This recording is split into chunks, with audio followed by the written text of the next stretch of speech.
તો અમે આવી ગયા છીએ ગામડે અને આજે અમારે જવાનું છે લગ્નમાં. તો બધા તૈયાર તો થઈ ગયા છે. મમ્મી અને ધ્રુવી આરામ કરે છે, હજી પપ્પા નથી આવ્યા એટલે બંને આરામ કરે છે. આ છે વાવાઝોડા આવવા પહેલાંની શાંતિ, જે મસ્ત લાગે છે. પણ જ્યારે વાવાઝોડા આવે ત્યારે પછી ગયા અમે માતાજીના દર્શન કરવા.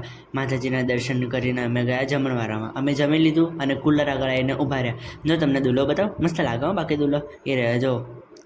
ત્યાંથી ગયા અમે બહાર નીકળ્યા તો બહુ ગરમી હતી, તો મેં ઠંડુ પાણી પીધું અને હવે અમે ઘરે જવા માટે નીકળતા હતા. બહુ જ ગરમી હતી, સખત ગરમી. તો બહુ ગરમીના લીધે મારું માથું બળતું હતું, તો હું માથા ઉપર રૂમાલ બાંધીને વલ્લાહો બેબી બની અને ભાગ્યો. આ રહ્યા ધ્રુવના સૌથી નાનામાં નાના મામા.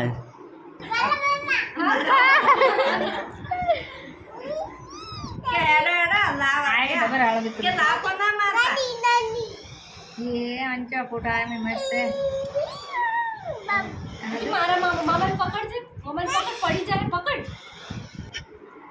તો બપોરે થોડો આરામ કરીને ભૂમિ અને મમ્મી કપડાં ગોઠવવા લાગ્યા. તો આ બેન મારા ટી શર્ટ બતાવીને એમ કે છે મારા ટી શર્ટ. તો મેં એના કપડાં ફેંકી દીધા હતા અને મોઢું બગાડી દીધું. જો કેવી હશે છે. અરે મમ્મી અને છોટા ડોન ફોન જોવે છે અને આ બેન મારું પેન્ટ બતાવીને એવું કહે છે કે મારું પેન્ટ. તો પણ મેં એમ કીધું ને કે મારું તો રિસાઈ ગયા. અને જ્યારે મેં એના સામે કેમેરો કર્યો તો એ અલગ અલગ પોઝ આપવા લાગી. તો મમ્મીને આવી ગયો ગુસ્સો અને ધ્રુવીબેન એના મમ્મીના ફોટા ઉપર બેસી ગઈ. એના મમ્મીના ફોટા જઈને હસવા લાગી અને પછી બેસી ગઈ. મમ્મીએ મને કામ આપ્યું હતું કે જઈને જા બારીઓ સાફ કરતો. હું બારીઓ સાફ કરતો હતો અને પપ્પા અમારા બધાના કામ જોતા હતા કે કેવા કામ કરે છે. જો આ બેન તો રવિવારે બજારમાં વાસણ વેચવા બેઠા ને એવું લાગે છે. અને મેં જ્યારે એવું કીધું ને તેને બહુ ગુસ્સો આવ્યો તો હસવા લાગી. આ બેન અત્યારથી જ કરવા ચોથની ફિલિંગ લેવા માંડ્યા અને ચાયની બતાવવા લાગ્યા. તો અમારા બંનેને વાતો સાંભળીને મમ્મી આવી જોવા કે મમ્મી કે શું કરો છો તમે બંને. તો મેં મમ્મીને કીધું કે મેં બંને મસ્તી કરીએ. તો મમ્મી પણ અમારી જોડે મસ્તી કરવા લાગી. તો આ રહ્યા ભૂમિબેન જે વાસણ સાફ કરે, આ રહ્યા સચિન અને એનો નાનો ભાઈ. બંને બહુ મસ્તી કરતા હતા તો ચૂપ થઈ ગયા હવે વિડીયો જોઈને, ચાલુ થયેલો જોઈને.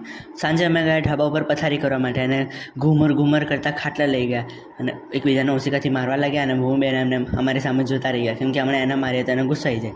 તો પછી રાત્રે અમે જમીને બેઠા હતા અને બહુ મસ્તી કરી, બહુ વાતો કરી, કોમેડી કરી, થોડા હસ્યા. અને પછી રાત્રે મેં ઠંડુ પાણી ભર્યું માટલાની અંદર ઢાબા પર જવા માટે. અને આ બેને નાસ્તો નીકાળ્યો. એને ભૂખ લાગી ગઈ હતી તો કે ખાવું છે એના માટે નાસ્તો નીકાળ્યો. બાય.